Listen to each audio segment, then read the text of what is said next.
Good morning, my dear students. Today we discuss different formulae for current Pearson coefficient of skewness. Different formulae. That means here we have 7 formulas to find current Pearson coefficient of correlation. Yes. First one is, as we know already, Rxy is equal to covariance of xy by sigma x into sigma y. So covariance of xy, that means variance between x and y is known as covariance of xy, and sigma x is standard deviation of x, sigma y is standard deviation of y.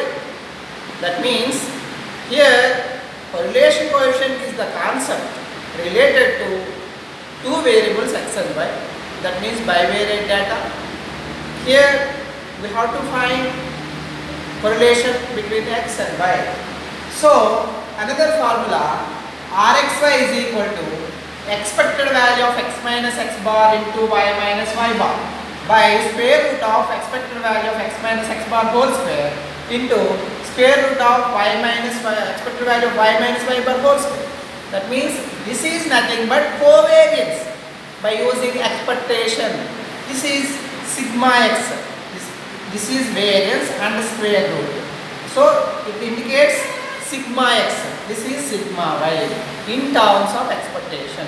Second formula related to in terms of expectation of correlation coefficient. Okay, third one. Rxy is equal to 1 by n summation xi minus x bar into yi minus y bar by square root of 1 by n, here small n, 1 by n summation xi minus x bar whole square into square root of 1 by n summation y minus y bar whole square. Yes, this is covariance.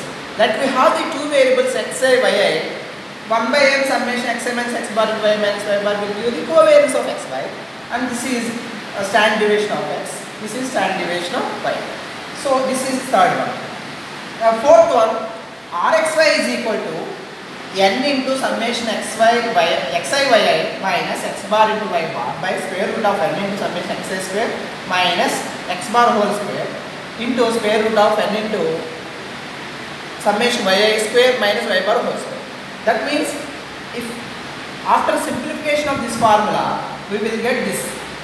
Yes, we multiply these two, and here also squaring this term and squaring this term. After simplification we have this formula, and from this we got this formula. So this is another formula to get the Rxy. Here another formula, but this is also known as mean deviation method. Rxy is equal to summation small xi yi by square root of summation xi small xi square into square root of summation small yi square.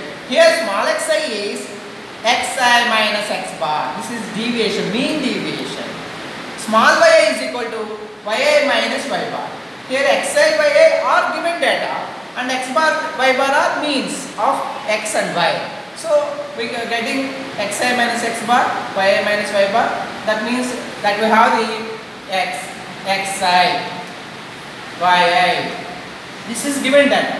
We calculate small xi to the xi. Small xi means xi minus x bar. Small yi means yi minus y bar. That means we calculate the summation xi by n and summation yi by n. This is x bar, this is y bar. So by using x bar and y bar we calculate small xi and small y. Then we substitute summation xi by I by square root of summation xi square into square root of summation by I square. This is mean deviation method for correlation coefficient. Next one, sixth one. Rxy is equal to 1 by n. Capital N. Capital N means total frequency. It represents total frequency. Small n means number of paired observations. Capital N means total frequency. That means this is frequency data. So 1 by capital N summation fxy, that means frequency of x and y, into xi minus x bar into y minus y bar. This is covariance of xy. And also root 1 by n summation fx into xi minus x bar into square root of 1 by n summation fy into yi minus y bar